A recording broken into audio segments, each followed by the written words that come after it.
welcome back to the LCS lock-in semifinals. We've got triple match point for 100 Thieves. They have been smashing Cloud9 all day long, and if they do it one more time across the next 3 games, they will book their ticket and be the first team into the LCS lock-in finals. Huhi has been massive. He's been outstanding. Honestly, all of 100 Thieves have been looking really good, but I want to call out the fact that Cloud9's newest top laner is not providing. On Graves this game, into ranged versus melee, he did less damage than any other laner on his team. On a champ that does nothing but deal damage, this is not okay. Yeah, it definitely looked like a problem here, not having priority on top side, not being able to use it as a point of power when you're missing only one component with this team comp, and it was some other way to force this team fight and make the Taric ultimate last. So many times, Huhi was just too good, engaging, then disengaging. The entire team as a whole for 100 Thieves, you would see them expand and contract around this short cooldown for Cloud9, and it actually was not successfully utilized one single time that game. That's what this team has been applauded for the entire lock-in tournament. 100 Thieves, They are very well coordinated. They are also very good individual players. They also need to start getting their individual credit. They have shown up very big here in the lock-in tournament. Now, on red side though, they do probably go with the same standard bans. Does Talia follow here? Olaf and Pantheon already found their way. The standard top lane bans as well for Cloud9. So maybe we do have Fudge going into Ornn duty or just playing front line with some sort of hard engage. They double down on the Udyr. Udyr's not the problem, freak. He can hard farm. You got the first 2 kills. I do expect a top lane change for them though. I expect one here as well. I didn't really like Ornn duty for Fudge. It was one of his worst performing champions, although the Graves was, I think, similarly lackluster, so maybe it really is going to be Ornn duty down the line. I'm not sure. Either way, though, yeah, I think Blabber has been good, and I am curious what this draft is going to look like, because we talk about Fudge replacing Licorice, we talk about Perks replacing Niski, but also keep in mind that Reignover is taking over as head coach instead of Reaper. That's another difference here, and we were wondering, okay, can Cloud9 go back to the more scrappy, engage-based style for Game 2 or Game 3, and we still are not really sold that any of their comps have looked that good. And you know, this is a coaching change. It's Reignover's, I believe, first team being head coach on, and yes, Mithy's been around the block for a while, but there's still a lot of question mark pings in the draft, I feel. And it's kind of, you know, matching draft with execution and with the players. One of the things that has felt a bit off is so much disengage, when previously we've known Cloud9 to be so aggressive, so forward-facing. We're again going to get at least some of the pieces in a similar look here. Lulu also locked in to provide that support. I think this can be a normal Cloud9 comp. You know, just having Lulu doesn't make it a kite back and shield comp. That just means you do have those supportive, you know, tendencies that can come from Vulcan, and you can have the hard engage come from somewhere else. Yone and Udyr have very good tools that you can use, as we saw, but just require a little bit of extra something to get there, probably from the top lane. Again, we're building this up all the way towards the end of the draft for that pick here. Meanwhile, 100 Thieves are blind picking their Aatrox with the security, knowing that they can throw band number 4 and 5 towards Fudge to further whittle this down. Yep, a bunch more picks of Kai'Sa for FBI. Happy to play that champion constantly. Of course, a great consistent damage dealer. You have a bit of poke if you really need it, but honestly, the strength is that you can always follow through on your team's hard engage. It's one of Kai'Sa's biggest strengths, is you are always going to be there putting out the damage on the priority targets who've already been locked down by the rest of your team, who's all bringing hard crowd control. So love that pick a whole lot. Bans coming through onto the bottom lane, seeing the Lulu here. They're saying, yeah, Aphelios may still be the comp. Zen, honestly, generally been a really good player. He's averaged 1 death a game the entire season so far. And yeah, he's been a great performer. Even the last game on Moonstone Seraphine was still the highest damage performer on his team, not going for Leandries or any other damage builds. He's still outputting the most. This is Ven trying to kind of 1v9 because he's not got a lot of help with him right now, as Seraphine jumped the table as well. Yeah, honestly, he was good on both those champions. So just, hey, show us champ number 3.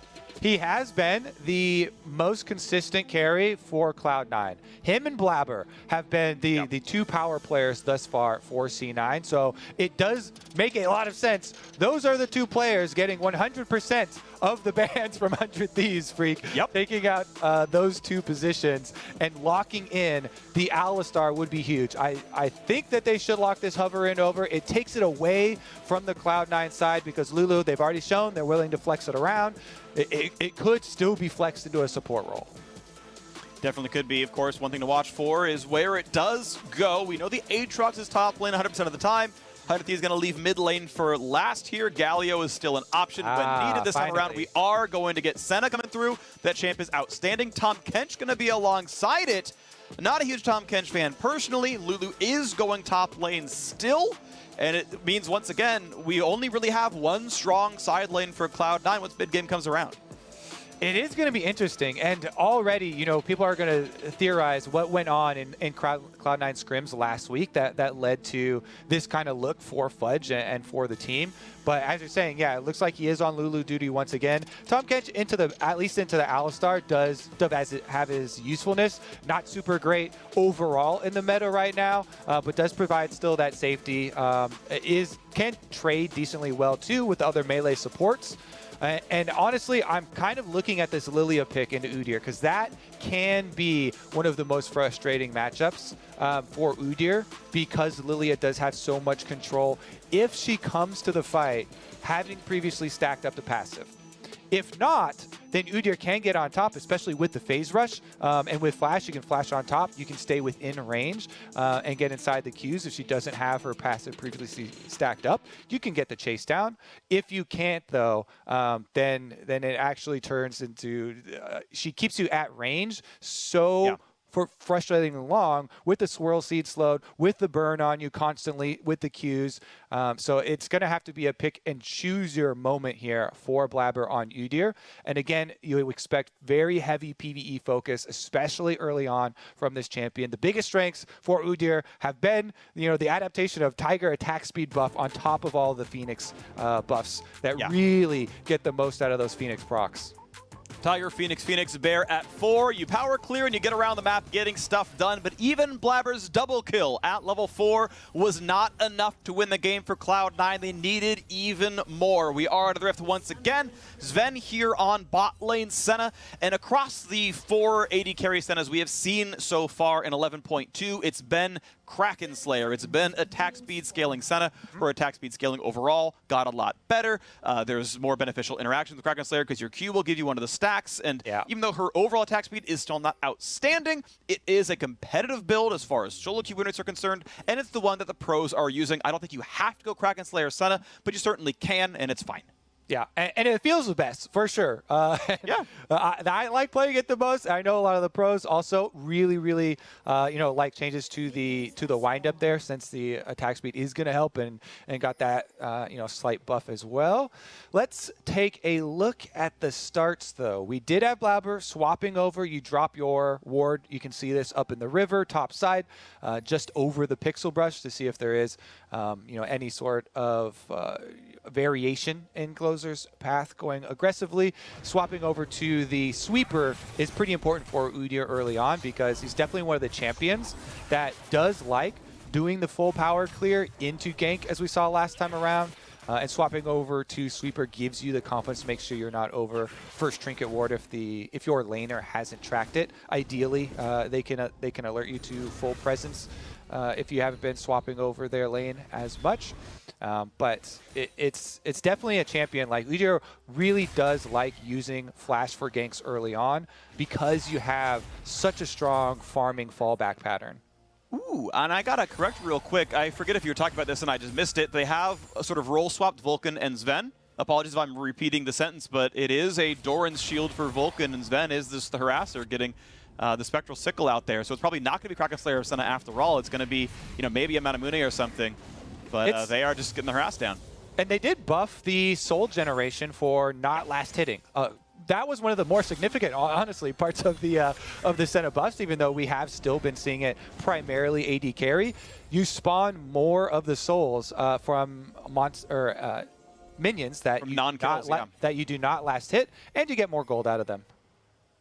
Well, we're level 3 right now. Blabber right now holding on to his skill point. Says, okay, I need Bear after all. We're not done. We have to go bottom side. And now here comes the flash engage. Good flash away from Blabber. Gets away from Headbutt Pulverize. Good to see that one coming. I think he may have done that from over the wall, and so that was on reflex.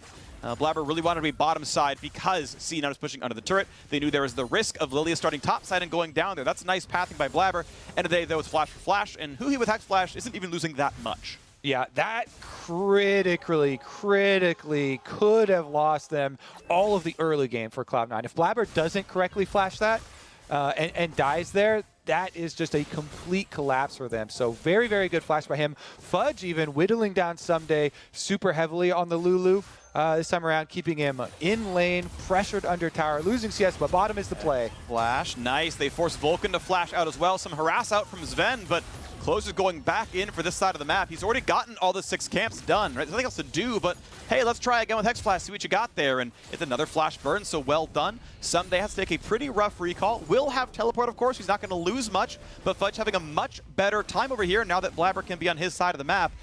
I don't think this is a tower dive. Don't think you get anything done right here, but it will be a much safer recall on Fudge's side. Yeah, that was just a consideration for Krugs, but, you know, with teleport coming back from Someday, doesn't want to stick around too long. Meanwhile, Closer, a very long time down on bottom side. So it was canceled by Blabber. When you see the enemy jungler down bottom, the teleport all of a sudden doesn't mean that much. He was previously recalling because he was worried about the reset from Closer plus teleport from Someday into defending their Krugs.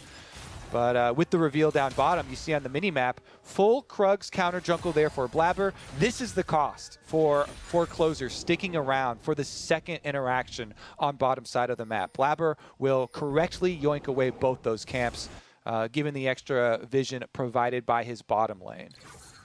And goes back to his own full clear, so we are going to see an XP and gold lead for Blabber, as he typically does in the jungle. Certainly, yes, Udyr an incredible power farmer, but even when he's not playing the champion, he tends to always build himself the lead, and then tries to carry that into Cloud9's mid game. As only option already done for Closer. He's going to be spotted on this ward. Sven, he is just out of headbutt range, has to flash the swirl. See, that would have been a kill. And I mean, honestly, if you're going to flash anything, might as well flash that skill shot instead of waiting for the Alistar to catch up to you. Still got to be careful of round 2 on all this. The control ward not going to be much, of course. Wanted to get vision with that one to see someone. End of the day wasn't going to mean much, and there's just going to be the wave clear top side and bot lane staying alive as Closer goes back to his jungle. And I want to talk about jungle pathing theory just because should be a predicted play right there.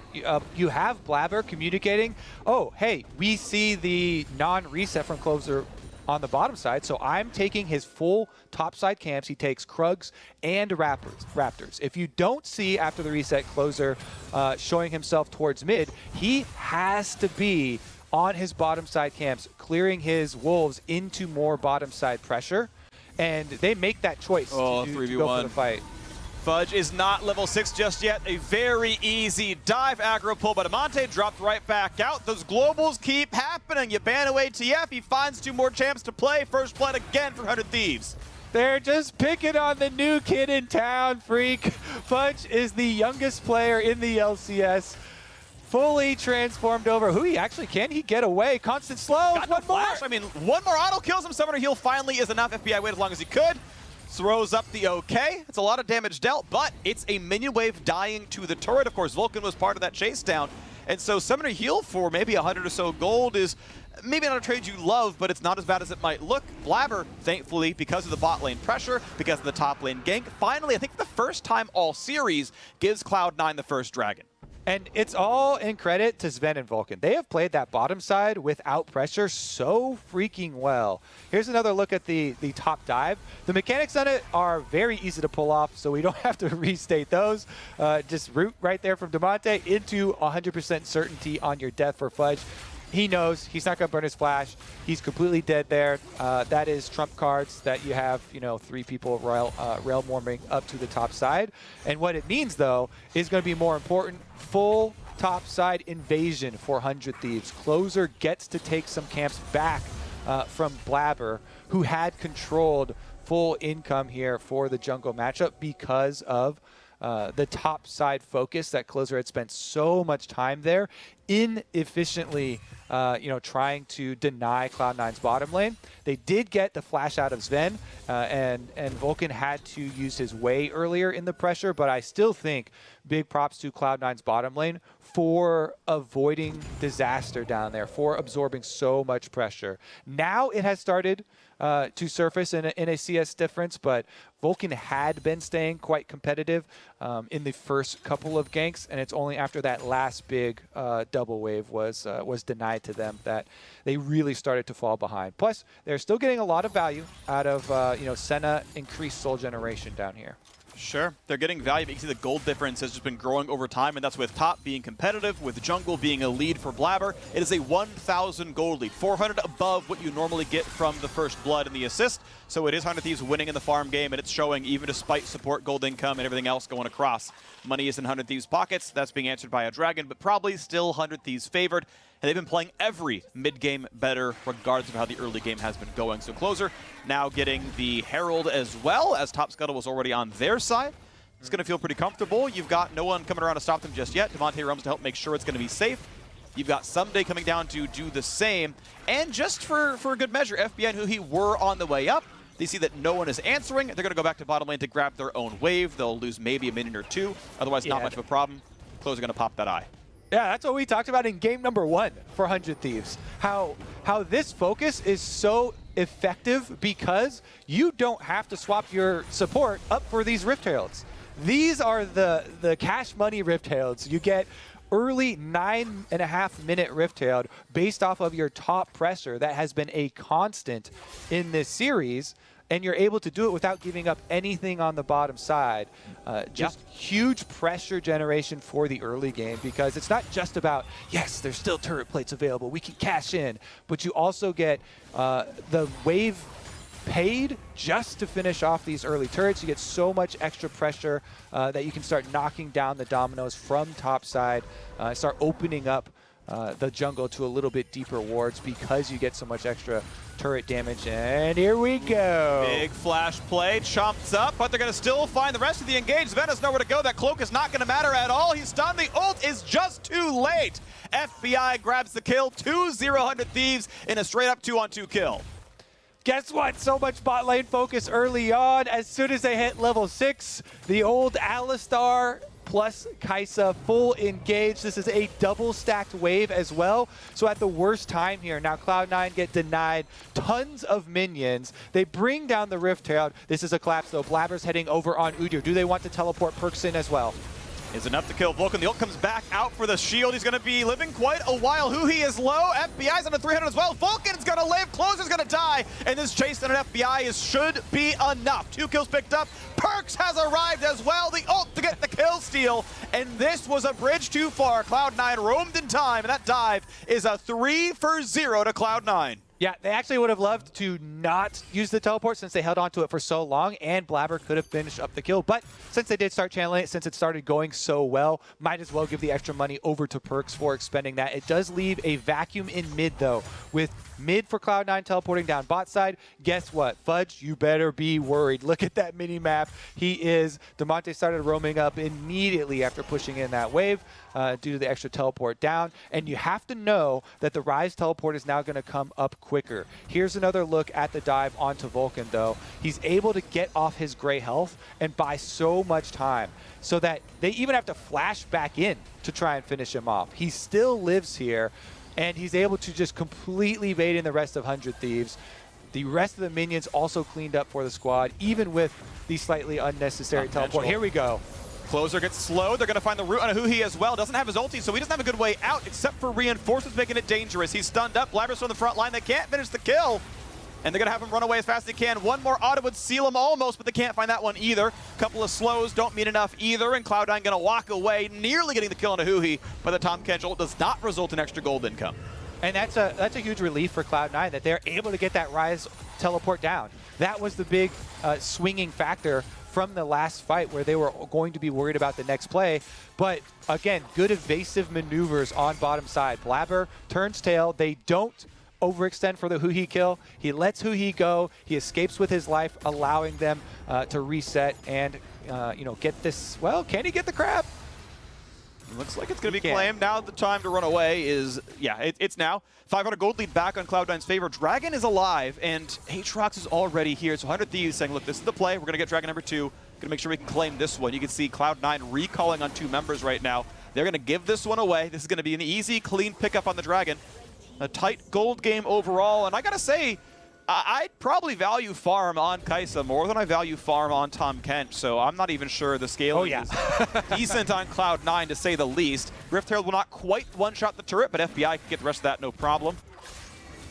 As long as the wave comes in, it should be okay. Perks on the way out as Someday and Demonte keep walking back to the correct side of the map. Fudge got some alone time in the top side. Went Moonstone yet again. Mid lane cannon going to be lost to Perks there. Wave going to be pushing to the turret. Fudge not going to get any plate gold. Played it maybe more defensively than he should have. He knew where Aatrox was coming. Could have earned some more money for himself. Instead, he's roaming down towards mid. 30 seconds to go till the plates drop all the way. Bot lane indeed did fall. FBI got a whole ton of cash. Recalled. Kraken Slayer is done. That's going to be very comfortable. Yeah, everybody starting to get their mythic items coming in here. As you mentioned, your farm on Kai'Sa being so valuable in this game. Completely agree here. FBI has the possibility of turning up so many of these picks as well, because there's so much CC on this team, 400 Thieves, and this is still the stage of the game where they're still very spread out between these lanes. So you rotate FBI and Huhi towards mid lane so that they have flexibility of trying to pressure anybody rotating on the side of Cloud9. And we're going to have to see if they get down their vision through the river, because that becomes very difficult to deal with. Even though the gold is so close right now, the pick potential for 100 Thieves is very big. Vulcan is still trying to hover around Sven and trying to use his defenses there. So everybody else very vulnerable. Well, items coming through pretty soon. We do have the medic coming through for Closer. He's got the Moonstone Renewer. Even in Master Plus solo queue, the win rate is substantially lower than a damage item like Liandry's. You can hope that this is just the composition where it works, but even in very high skill brackets, it doesn't win as much as just getting pure damage. So I don't know. For me, the jury is kind of out on whether it's even a good item at all for these kinds of builds. Regardless, though, it's going to be a double root. Pretty good damage. Nice chunk on a Huhi, who, again, he's just losing health as this happens. Regardless, though, they get the wave clear. He can try to heal back up with his passive down the line. Still a pretty close game. Gold basically equal. Dragons equal. Turret still up 1 on the 100 Thieves side. Herald number 2 started. All right, they're already calling the early rotation from Perks here, though, for Cloud9. So they force 100 Thieves right off of that. Perks, you can see he spent his time on bottom side pushing up the wave to be able to gain that extra pressure and vision on bottom half. Rotates up to mid, and maybe Closer goes for some very silly seed steal. If there was no smite. Yeah. There's sometimes that happens too, because you don't want to use your smite on the Rift Herald, and you just easily take it down because you don't sustain a lot of extra threat or something. But no extra value or no extra threat gain there. Yeah, I mean, there's a couple of skill shots that come from Fog of War, right? It's the Lily on one side. There's even the chance that it's the Kai'Sa for the other. So, yeah, you know you're on the Scuttle Crab. So, smart for Blabber to burn the smite. Obviously, it was the right call as the Closer was looking for it. Everyone, they played the best they could have with the available information. But, the right choice for Blabber means he never loses the Rift Herald. So, okay, that's been claimed. No big problems there. Herald will be in inventory and usable by the time Dragon number 3 spawns. So, maybe they can create extra map pressure that way from Cloud9. That'll be one thing to look at for sure. Of course, Vulcan, with a lot of income, has been able to rush Locket early thanks to having 108 CS. But again, I take Kraken Slayer over Locket in most games, and FBI with 156 CS is going to be a huge problem in these games. Yeah, he definitely is. So is the Rise, by the way. Demonte here does have the Liandry's completed. Maybe one more reason why Closer went for the Moonstone. He's going to be able to spread that burn himself. And he should be able to retain control of these side waves, even though he's down significantly in CS to Perks here, with the extra 30 going over. It, again, for Cloud9's side, looks like it might be difficult for them to actually get the fight that they want, unless Blabber is able to get a good Turbo Chem tank into Flash on a priority target here. It is, again, once... going to be looking for one of those possible picks. Can he start it now? Big chunk there on a Blabber, half HP. The Sun goes back on a Huhi. He's got the ulti on though, and he's a little bit too slow to die. Is there any re-engage to be found? Sven finds a ward to kill, Closer the same. Herald gonna be summoned mid lane because the dragon spawning in 12, so wave clear into leave. Does someone answer mid lane? If you don't, it will kill the turret by itself. Bit of poke comes through for Closer, and Cloud9 says, you know what? We'll take the turret. We'll finish this one off first. We'll go ahead and put a couple autos in, put the Q, put the autos, try to knock this one down. They will claim gold, and that's 500 into the pockets, spread across all of Cloud9. But now, because Thieves had to go all the way back into mid lane to keep answering that push, no one's in the river to answer this dragon. It's going to be slower. It's dragon number 3. It's a mountain drake, but you can see where everyone on Thieves is going. They are going to give this one away. No one's close to soul. They're going to give this positioning up and let Cloud9 not only get mid lane, but the dragon as well. Yeah, and they're going to trade it. Again, you see topside invade into the remnants of that topside tower 2 for Someday, who, by the way, there definitely does need to be some healing reduction. Grievous Wound picked up here. Not only is it Aatrox, but as you mentioned, the Renewer on the Lilia providing a decent amount of healing too. So it's not like there's this huge, healing and support difference like we had in the previous one. Both of them. Exactly, to the team fight this time around. So to me, the big difference is going to be, again, Huhi, who has been so big for 100 Thieves with these flanks with Alistar, but this time around, they also have Lilia Sleeps to work with. And previously, Closer had been quite good at, getting those multi-person sleeps. Well, I've got good news for you, Kobe. We've got 3 Executioners calling across the inventories right now. Sven's got one, Someday and FBI have one as well. Senna has just unfettered target access. It's very easy to apply. If she's hitting someone, it's probably the right target, so that's going to work pretty well. And across Someday and FBI, you're likely to get that one as well. Executioners works on, I believe, any physical damage, so Executioners should work with her Q across the entire team for the 3 seconds duration. Should be pretty reasonable application. Should be about as good as you're going to get until you upgrade to the Tier 2 versions down the line. Which may be coming, but not instantly here. Fudge now in a battle with Someday, gets away from the second Q, gets away from the third. Pretty equal trade of blows. Honestly, it'll be easy for Someday to sustain back up with the next wave. Blabber coming around, though. Small possibility of a fight. Not going to have it. Again, 100 Thieves trying to keep up, the pressure on the map. Someday, even without the rest of the team here, confidence to poke in, get his deeper vision himself, keep his wave forward so that the rest of the team actually had time to reset, bring their control wards back out in Closer and Vulcan. And look to try and get it deeper into the red quadrant. Damonte actually going for the 1v1 on this. It must be Alistar trailing. There we go. Huhi's on the way. All right, so 1v1 with a 2-level deficit. Teleports come in. Alistar here as well. Perk's got to be careful. Ult comes in. The Donia's going to buy some time. Fudge comes in for the ulti as well. The re-engage, it's almost enough. What were you looking at, Sven? That ult was so late. The team comes around. Damonte finally goes down to Fudge, but the chase down's going to be enough. How does that ult come in after he dies? Now the fight continues. Sven, he's not long for the world. He's asleep. He's been chomped up, though. Closer over the top, but can't find any damage as it's now time for Sven to run away. Blabber the same. They find a Sven to Closer, but the re-engage coming across as well. Blabber, he's getting low. The autos come in. They can't quite find the kill, and then we'll walk away. It is 1 kill for 2. Still a benefit to 100 Thieves, who he comes right back in and just shuts down Sven, his second death of the game. Beautifully done by Huhi. Oh my goodness! Senna trying to wind up an auto on Huhi, and he just charged straight at Sven, pops him like a balloon here. Double summoner still up. Huhi not messing around again, and the entire 100 Thieves team, Freak, heading towards this mid stage, even with the gold close. You still have this feeling because 100 Thieves have the greater setup. They're the ones with the proactive mindset. They set up a side lane pick for themselves. Damonte, even with a 2-level deficit, just waiting for his teammates to come, they're already immediately channeling the teleport with the trail from Huhi. They get the kill onto Perks and then chase down the entire rest of Cloud9. This confidence goes through the entire squad. Meanwhile, you see Cloud9 just kind of hovering around mid, setting up with everybody, so they're forced to just play defensively. And yeah, it's a teleport in, but it's just going to be a Lulu arriving. So since they've got the extra person in Huhi trailing here, and Damonte was ready the entire time with his stopwatch trying to bait, they buy just enough time, even though Damonte does go down. The extra chase is followed up, and Closer does such a good job from over the wall here. He lands the slow, then waits for them to pop out here with FBI coming over the wall as well on Kai'Sa. for the chase down, knowing that they can force them through with Someday. But I honestly thought it was done. You know, Sven's like fighting off all the enemies, 100 Thieves, I don't care. But he's having none of it. Immediately combos him.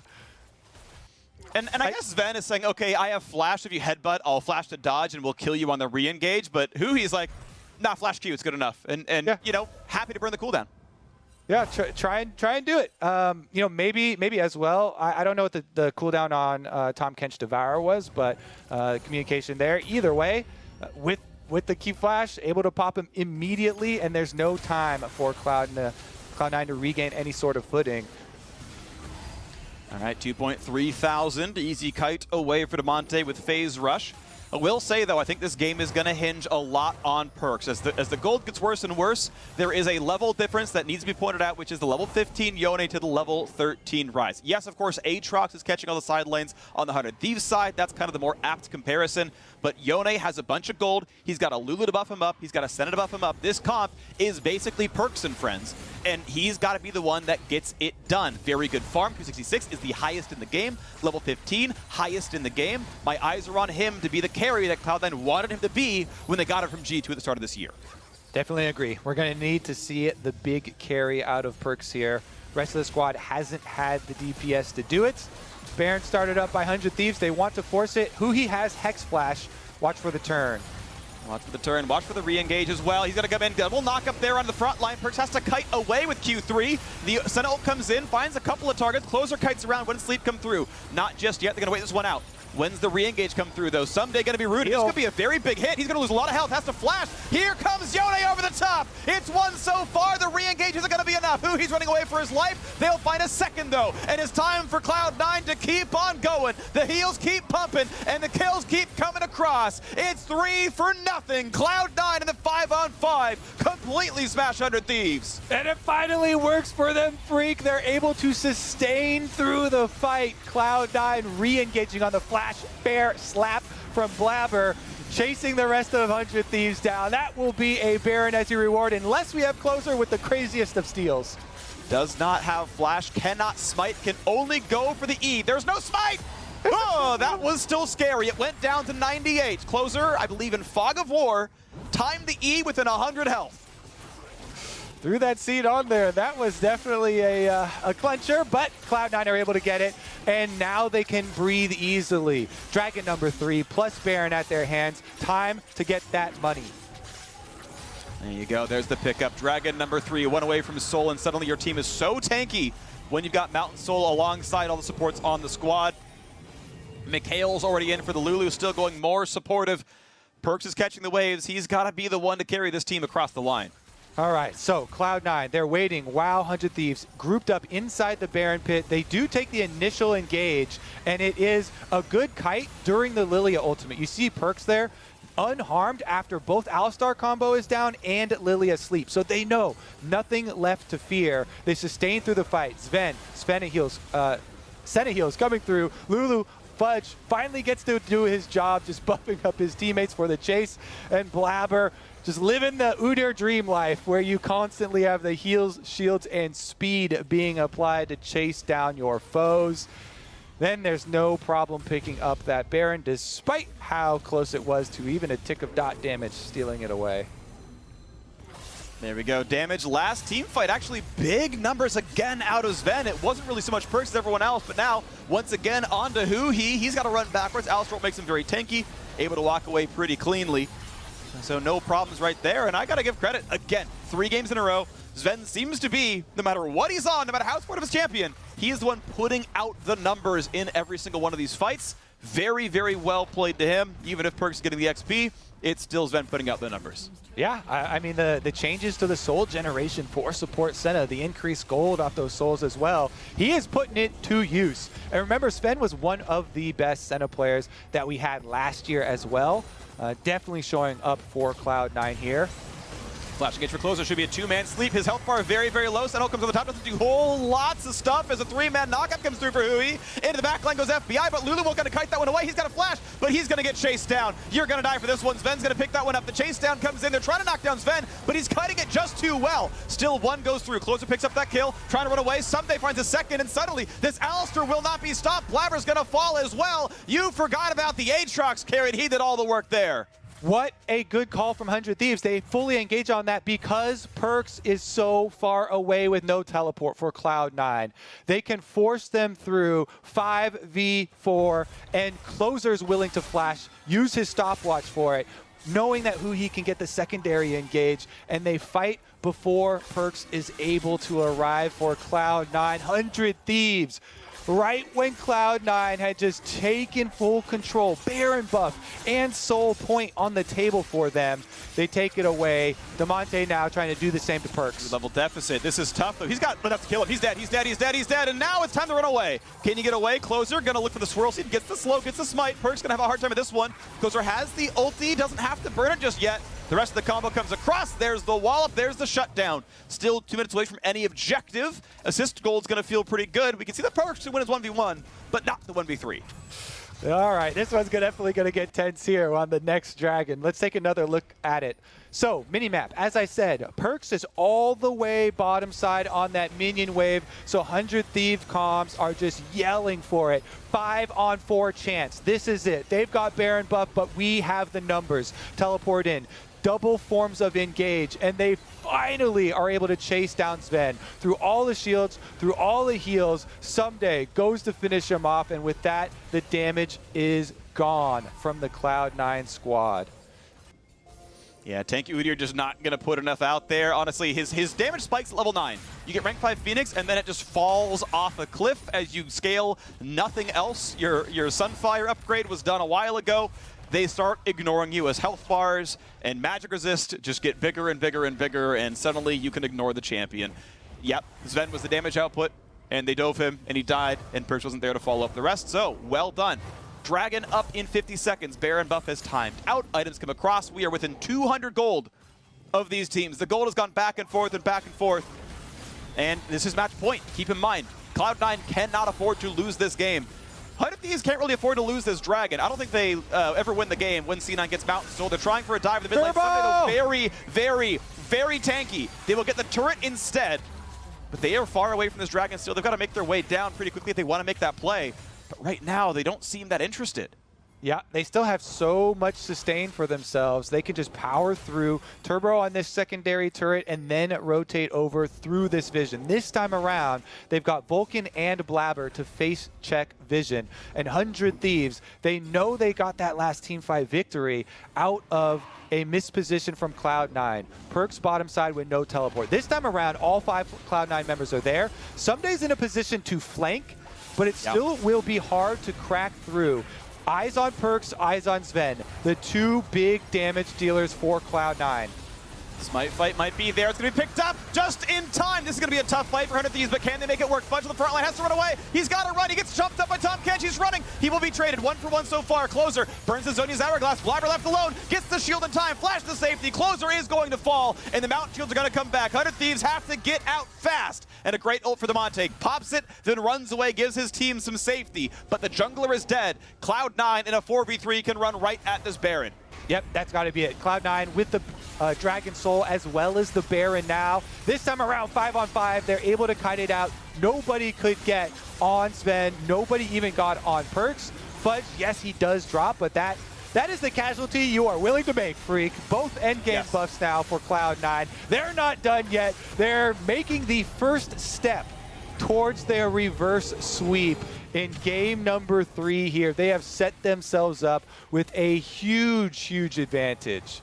All right, looking once again. They're looking at the flanks. This is critical for Cloud9 this time around. They engage on the Alistar and turn on Someday to try and peel for their carries. Meanwhile, Blabber's able to hit the smite. Blabber gets the dragon for them, and the Mountain Soul, as you mentioned, is going to be the big reward here. So with the flash afterwards, he's able to get out on top side, and Cloud9 will now be able to march once again towards victory. 100 Thieves still trying to push. They're going to find a 3v1 into Blabber right now. He's going to fall asleep as well. Demonte's even there for the fourth. Blabber just runs and runs and runs. He's just too tanky. Full tank Udyr doing well. Look at that champion damage across this game. It's all Sven. He's like half of the team's damage right now, putting out so much work. Once again, close on the front side. Double root comes in. Sven just keeps being the carry. Perkz gets a kill credit. Fudge gets a second, but it's still all Sven all the time.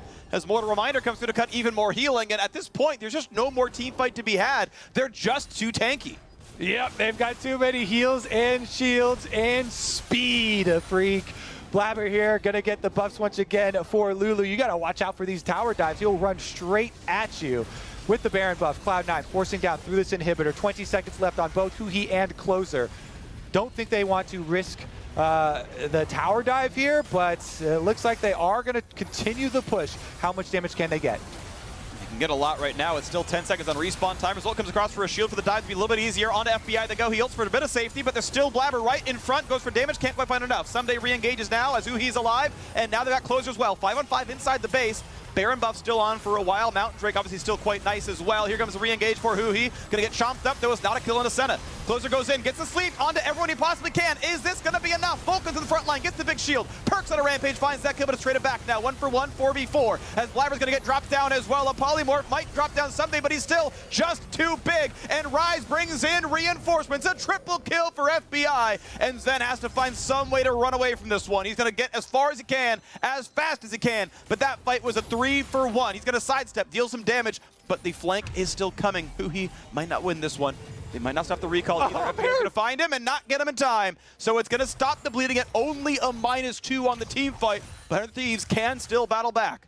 100 Thieves, they're pushed into the brink of it here. Nexus turret under fire. They've only got one left standing, but they win the critical fight here. All right, level 18 on Someday. Demonte at 16, looking to follow. They need to push out these side waves once again because they're going to have continued duty of clearing out these super minions towards mid, and it's only 2 minutes 20 seconds on this Elder Dragon spawn. Either team can definitely win off of that team fight on Elder Dragon. You know, Dragon Soul or not, that is going to be the fight that matters. If they get this flank and can actually take out the carry once again, Sven critically will not have flash this time around on Senna. And he has one of the 2 power points here for Cloud9 that 100 Thieves are using everything they have to get the flank, to get that engage on. So a close game still. A 1,000 gold difference separates 100 Thieves from clinching this match and making it to the finals. That fight once again in the base. They go for the dive. It's not quite enough, and the re-engage is good for 100 Thieves. Yep, okay, we look at it. Kaisa kiting up here on the top side. It's just Udyr damage, so him and Demonte are able to fend him off while the rest of Cloud9 does deal with that, Nexus turret themselves, but then Someday getting back up, able to go in for the engage. Huhi starts it off with a knock up here. Closer flashes in to get this sleep. He does land it, and even though he dies, it's such a worthy sacrifice. No more damage here for Cloud9 as they're kiting back. Sven is trying his best to fend off Someday, but the healing from Aatrox enough as he overwhelms and they chase down the last of the kills. And it comes up to this, Freak. 57 seconds on this Elder Dragon. Cloud9 can set up first, but 100 Thieves actually have decent amount of vision check here. 2 Scryer orbs are available to them as well. So what you want to do is you want to push out your mid wave. You want to run down mid, clearing out the supers while you position for contesting the Elder Dragon. Because giving that one up is just too much of a tip in power. That allows just the damage of Perkz and Sven to be enough, to get those executions with the buff to win you that team fight. So 100 Thieves need to try and push out that mid wave first so they can rotate over towards the river. Well, mid wave going to be cleared out. 15 seconds roughly on the Dragon to come back up here. And Someday helps to look at the Wolves, takes down a couple of the small ones. They're going to let Closer get the big one. Perkz walks in, level 18 already. Someday the same. The 2 melees with big swords are the ones kind of carrying the front lines of both fights in a way. Sven, of course, still doing a lot of the damage, but wherever Yone and Aatrox go, so do go the teams. Vulcan going to try to hold that brush, I should say, keep them away as Elder Dragon is being started. Someday waiting in the wings, going to be maybe jumping over the wall here. More poke comes through for Sven, can Q through the wards to get more across, but that's on cooldown right now. Perkz wants in, has the knockup for 1, doesn't want to go for any more. He did burn the ult, which means a go time for the team fight. FBI comes in on a Perkz, has to burn the stopwatch, And here comes Rise on the backline as well by himself. Gonna try to make it happen on the Fudge. He's getting low. He's gonna get shut down. It's 2 for 0. Finally, they will kill off the Yone. But I don't know if they can knock down this Dragon in time. Blabber gonna kite it away. Someday tries to tank up, gets his big shield, and it's gonna be enough. He's still getting locked down. Cloud9 pushed back, but the re-engage could be enough. Somebody's at 200 HP. Closer tries, but can't do enough. It's flashes away for safety. This fight cannot be won by 100 Thieves. Will there be a chase? There is a Tom Kench, there's an Udyr, there is all the fight, but look at the healing. Someday might knock down Fudge. Redemption buys a bit of time. Chumps up the Lulu, keeps them safe as well. Then FBI will go down Someday versus the world, and he will drop. Might have a cooldown left up. It's not gonna happen. That's gonna be the Bud Light Ace. Cloud9 will live another day. Oh my goodness, Cloud9 make their march towards the reverse sweep here, Freak. Sven has put in work. Are you kidding me? We're gonna have to combine the damage done and healing stats together to get a full look at combat stats for Sven. Kiting with the rest of the team. They're too tanky to kill off. Vulcan continually devouring him, giving them the extra space. Now they're gonna finish it off. Last Nexus turret is going down. Easy kill on Demonte. Closer respawns now. They could have waited to make the 3v4 happen in front of turrets, but now it's just going to be the Nexus falling. It's going to be Cloud9 taking the victory here in Game 3 to stay alive in the series. The KDA gets patted. Cloud9 finally take a win over 100 Thieves. Support Senna, huh?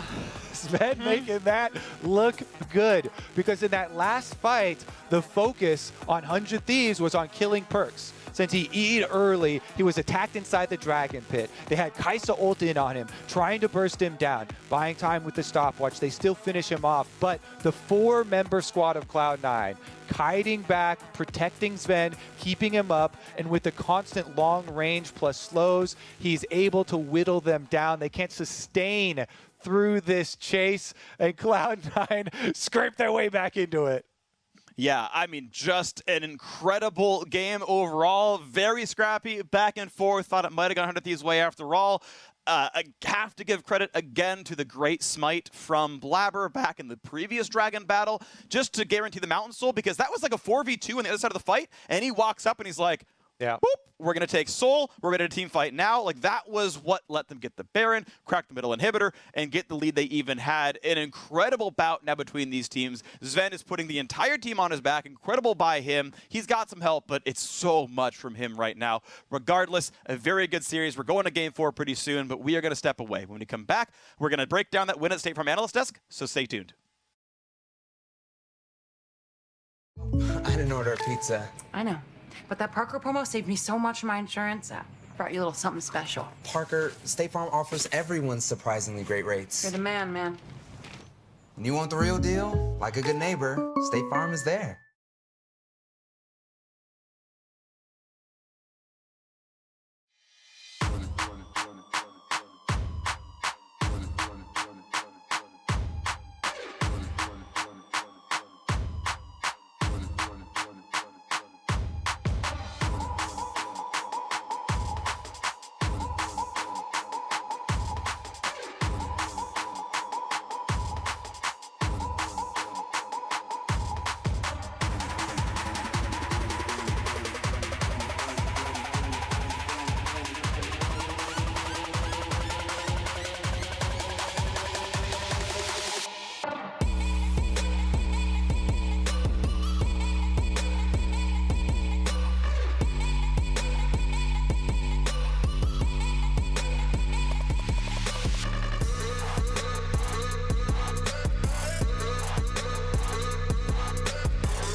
Welcome back to the LCS Lock-In Tournament, where Cloud9 has breathed new life into this series by giving us a win, moving to 2-1. They'll still need 2 victories, though, if they want to ultimately take the series over what looks like a very strong 100 Thieves roster. Mark, I came to you asking for adjustments going into this third game. Cloud9 came out onto the Rift with a few things staying the same, but notably, a few things different, top and bot lane. Yeah, I think there's a really cool thing going on where all their drafts have a very similar feel to them. They're mostly 5-man deathball comps. They're using multiple supportive champions to kind of assist their front line in the Udyr and the Yone. So you have multiple Moonstone champions, people with a lot of utility to keep people, speed them up, this kind of stuff. And so it's cool that they added a new wrinkle in the buff Senna to be able to do that, as well as kind of reviving Tahm Kench, one of her favorite supports in the game beside her. So like, I like that they have a couple different angles on what is overall the same philosophy and approach to the game.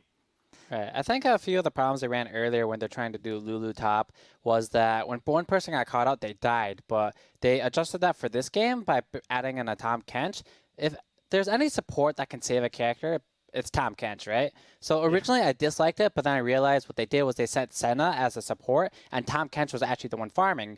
So doing that setup allows, one, the buffs to Senna to actually matter because you get more gold off the souls that you grab, and you get souls if you're not farming. So Senna's still useful, and they make Tahm Kench super tanky, so he's actually not getting killed if you focus Tahm Kench, and he can save the person that's being focused. So I think that's a really good adjustment to their draft, and I like it a lot, actually. Well, A+.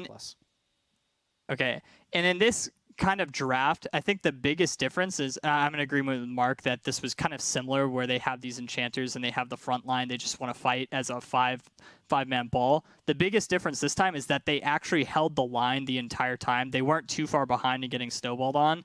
And that's so good because at a certain point in this game, while Huhi has been playing great and finding really good Alistar engages, if you bring Phase Rush and you WQ, you're almost always forced to burn ult right away as soon as you get hit by the Udyr stun, because if you don't, without Aftershock, you're just going to blow up and die. So when you get to that point, they run out of options for engage unless they have really good flanks, which they did. Someday had some great flanks behind them, but eventually it got to be too much and the healing was too hard to deal with.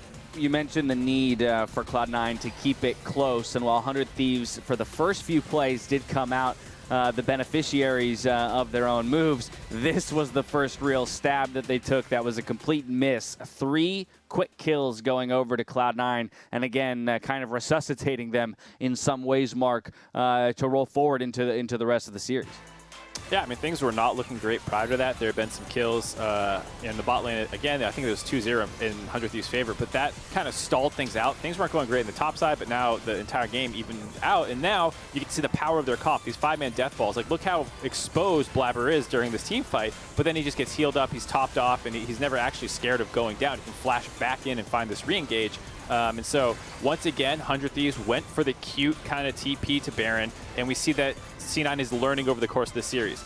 You know, no more face checking by Fudge this game. No more TPs to Baron, and you kind of lose it while going for a Drake. You know, they have been learning some of 100 Thieves' tricks over the course of this series, and it's now kind of 100 Thieves' turn. The onus is on them. Like, now you guys probably have to adapt. Right, and I think moving forward, I'm still pretty, unfortunately, sad, but it looks like 100 Thieves is still the better team. Like, granted, C9 won this game. I think they played really well, but even though they won, the game was extremely close, and I guess we'll have to see how the draft goes next game to determine like how it looks like, but I think 100 Thieves is still looking really strong. Even this fight here, right, was kind of balancing on a knife's edge. You see Someday zoning out a large portion of the team. Unfortunately, Demonte taking the ultimate in there to try and do work on the backline, gets it zeroed out, and that's a lot of the late game damage at this point. 400 Thieves. Someday basically unkillable, but you can see the difficulty that FBI is having now, I think, with his shorter range as compared to an 80 carry like Sven on the Senna to really get in and find ways to affect the fights. Watching these games is... Oh, sorry, go for it. Oh, no, I was going to say, it's just one of those things where I think Someday had a pretty great game, but they're going to get outscaled by these meatball comps, and that kept happening to them, even though it was close, which is why I'm really curious for next game if 100 Thieves leans more towards scaling as well, or they keep this kind of roam-heavy early game team comp and just execute a little cleaner. That's a support Senna, by the way, so everyone knows. I think that's going to be a Senna ban. There's going to be a Senna ban, but C9's going to play the same kind of comp. They want to run at you all game long. Well, we're already there, so let's continue down this line. Game 4, 100 Thieves with side selection. They're going to go back to blue. So we saw 2 games in a row with Cloud9 on blue. One was a win, one was a loss. Now 100 Thieves is taking it back. You're already talking about a possible Senna ban, Alorum. What would then be the top priority for the blue side team in terms of a pick? I think it's just another Renekton pick and sit on top lane the entire game. Renekton blue side is so good too because you can easily go behind the red side tower and camp with your mid laner and top laner. And if you're Fudge, I'd be very worried about that because 100 Thieves seems to be playing so well around that dive, especially some days stacking up 2 or 3 waves. And Fudge has not been playing around it that well because he needs to just leave the wave and let the wave crash. He'll miss out a lot, but at least he won't die. He did die to that once last game, but in his favor, he did a really good job of coming back into that game and doing what he needed to do to win. I mean, let's be honest, though. That game was that bot dive on a Tom Kench where they gave up 3 kills for no reason. Like, I'm still 100% confident in 100 Thieves' general approach, their picks and everything. Like, just don't dive a Tom Kench from full health. You know, like, and that game's probably in your favor. So, like, I'm still 100% riding the 100 Thieves gravy train. I like their picks. I like the way they're playing. And I think they'll close it out. I like it. All right, confidence out of the analysts, 400 Thieves. Hi, just a quick question to you as you're the one who did predict the Cloud9. And understanding you already said here in this postgame that you feel like on the day 100 Thieves is performing better as a team.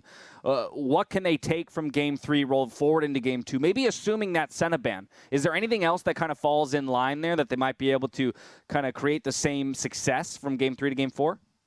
I feel like if I were at 100 Thieves right now, I probably would have already forgot about that game. They were in a pretty big driving position to win that game until that dive, and they don't need us to tell them that they shouldn't have gone for that dive. They already knew that the moment that game, or they did that in the game. So moving forward, they're like, all right, we messed up last game. We don't throw it. We're fine. Because they dominated Game 1. They dominated Game 2. They were winning Game 3. And despite the huge throw in Game 3, they're still really close to winning that game. So moving into Game 4, they're still going to be super confident. And they have no reason not to be, right? Every lane has been doing disgustingly well. Damonte has had a great showing against Perks. And he's won lane every single time, more or less, and has been outperforming Perks. So I don't see why 100 Thieves is going to be faulted by this, honestly. They're just going to run it back, probably.